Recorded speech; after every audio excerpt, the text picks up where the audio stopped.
Hello everyone, I am Dr. Vinod, pediatrician from Muzaffarpur, Bihar. I have my MD in pediatrics and experience of 20 years. I have a special interest in pediatric dermatology other than my interest in critical care in pediatrics.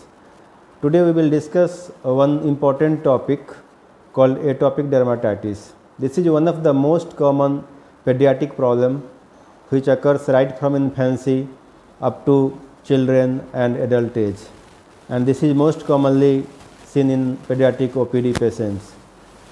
So we will know more about atopic dermatitis. This is also known as eczema. The main feature is itching, the rashes, the papules, the red skins, dry rough skin, and which is intense in the night. And as we scratch the lesions, the symptom becomes worse, and sometimes it may be infected, causing boils also.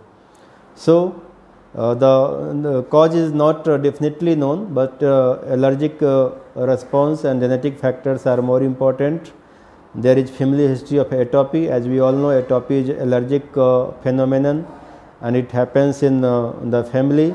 Either it could be asthma, it could be allergic rhinitis, or it could be even atopic dermatitis in the family. Then the children are more prone to happen this kind of problem. And there is sometimes oozing lesions also, that is called wet eczema. And the triggering factors are depending upon the locations: mosquito bite, pollutants, dust, smoke, detergents. They are all irritating for the lesions to be enhanced. Then how can we limit the factors, the irritating factors? We have to avoid all the allergens like dust, smoke, and any pollutants. In our local population, mosquito bite is also important aggravating factor, so we should better use protection from mosquito bite also. So far symptoms are concerned, it varies from age to age.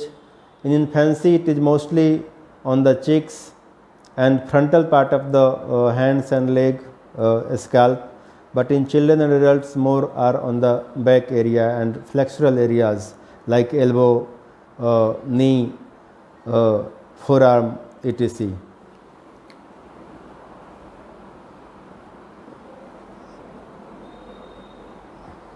So far treatment part is concerned, we will have to use mainly emollients to keep our skin moist and hydrated, because we all know skin is the most protective layer for us. It protects us from different kind of allergens and microbes. So once the skin becomes dry and the layer is breached, then all sorts of pollutants and external factors are able to enter inside our skin, and that may cause so many kind of skin problems. So we have to keep our skin healthy and strong by putting emollients and wet dressing.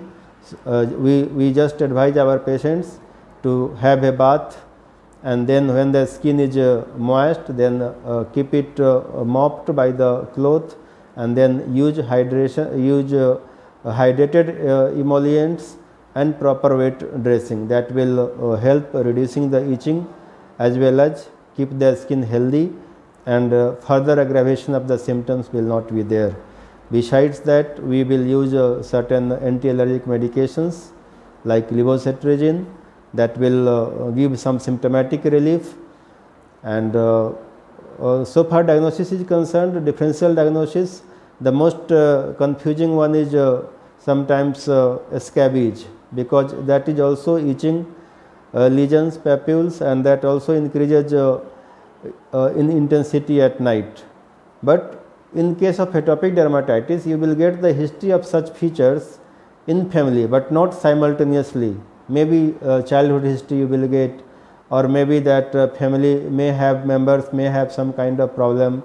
But in case of scabies, we all get almost simultaneous lesions in the members. All the child, adults, and most of the family members are having the lesions simultaneously, while in case of atopic dermatitis, there may be past history of so many years ago that yes, the father or the sibling or the mother was having some kind of atopy, means some kind of allergic disorder in the family, and now the baby is having that kind of problem. So in this way we can distinguish scabies from atopic dermatitis lesions, because the treatment part is quite different. That's why we have to make a differential diagnosis of atopic dermatitis from that of scabies. So I think this is important, and perfumes, different kind of cosmetics, different kind of soaps, they should be better avoided, and only the medically recommended soap can be used. We cannot use all kind of general soaps available in the market, because that sometimes causes irritation of the skin and our symptoms get aggravated. So that's a nutshell in today's talk. Thank you.